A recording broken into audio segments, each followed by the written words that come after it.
Hi, Michael. So, what can you tell me about the emotion anger?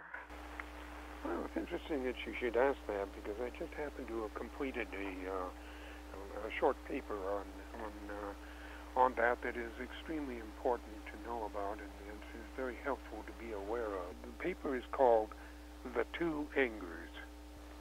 There are two very different types of anger, but only one has been generally recognized. Unfortunately, the one that is known about has dominated human functioning throughout history, and so we think it is the one and only kind.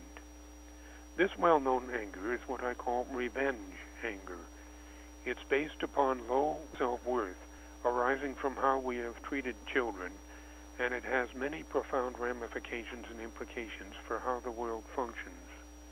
This type of anger operates out of the tit-for-tat orientation of the felt requirement for, quotes, atonement, for our not getting what we want, for being prevented from doing as we wish, and or for our being hurt or damaged. What happens is that we intensely demand that the, quotes, perpetrator suffer as much as we have, as we see it. And God had something very important to say about that in the Bible. He said, "Vengeance is mine." He did not say that it is his and only his privilege, in the sense that only he could engage in it. What he meant was that because of all of the horrendous implications and ramifications arising from vengeance, justice must be served by divine design and intervention, not by human choices and actions based upon the demand for atonement. We are simply not yet conscious enough to take on that function, although that will be changing soon. It is really quite surprising that vengeance, attempting to rebalance the moral order by our tit-for-tat interventions, was not listed as the 8th deadly sin. One of the main problems above and beyond this aspect of vengeance is that this type of anger instantly taps into the power urge, leading to punishing, control imposing, violence, escalating vengeance exchanges, ruthless domination, rape, honor killings, war, jihad, genocide, etc. Now, about the other kind of anger, which I call resentment anger, what lies at the base of this type of anger is despair and learned helplessness. It arises from our experiencing being overwhelmed and unable to right the situation starting in early childhood. This type of anger also comes from low self-worth, which, however, also involves the feeling that we neither deserve nor can we do anything about correcting the situation we find ourselves in. Instead of the rage-inflated balloon of the revenge-type anger and resentment rage, we experience the depressed, devastated, and or demoralized deflated balloon arising from the feeling of powerlessness. And with these come all manner of self-undermining patterns like passivity, withdrawal, helplessness, hopelessness, passive-aggressiveness, and perhaps bitterness, and above all, intensely frustrated, stored anger. Resentment is a quiet in the background and underpinning type of feeling and value orientation. We feel we can't do anything but bite the bullet as our, quotes, deserved fate and as our, quotes, inevitable outcome, with all of the associated intense reactions that generates. The trouble is that this type of anger mounts over the years, and it can eventually either go ballistic, even to the extreme of going postal, or it can result in the breakdown of our body in terminal cancer and other fatal outcomes. In terms of what to do with the patterns and problems arising from the two forms of anger, when they are not well integrated and smoothly managed in our functioning, the processes involved are very different for these two types of anger.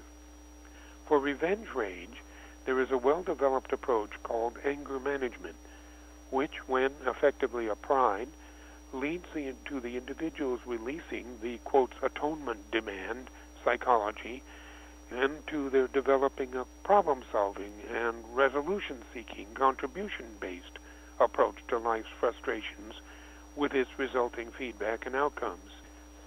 Meanwhile, for resentment rage, what is required is despair release and empowerment training. The despair release is done by psychotherapy around how they learn their orientation and lifestyle in a self-blame removing and clarification process, which in turn leads directly into working with the individual to develop their personal potency, their effectiveness, and their sense of efficacy and worthiness. Incidentally, both revenge rage and resentment rage are, quote, natural or generic realities. Revenge rage is the expression of the yang, or creative initiative principle, and resentment rage is the experience or expression of the yin, creative responsive principle. The difference between revenge rage and resentment rage is all important, and we've never really known that difference. This is a major important finding. And it seems like there's a lot of anger out in the world right now. Oh, yes. What's happening is that the world is evolving into coming from the heart, that is, from shifting from fear to love as our primary motivator and operational process. And in that process, we have to basically put an end to all of the corruption and violence and the revenge and all that sort of stuff that has been going on throughout all of human history. And that involves the complete restructuring of the entirety of all of society. And that restructuring is taking place, and it's really making everybody upset and very angry. Yeah, it's almost like they're trying to readjust to Well, they are. I mean, this is the biggest change that's ever happened. We're moving from fear to love. Love is going to be the basis of the world of tomorrow. We will almost never see revenge rage anymore. As time goes by, of course, it's going to take probably a generation or so. But we are basically on the cusp of the greatest change in all of history. Love is a whole different thing altogether from anything we've ever experienced before. And it's going to be a very different world. It's not going to be all peaches and cream. We'll be challenged and all of that. But it will not be the kind of challenge arising from corruption and viciousness and violence, but rather the challenges of be all you can be.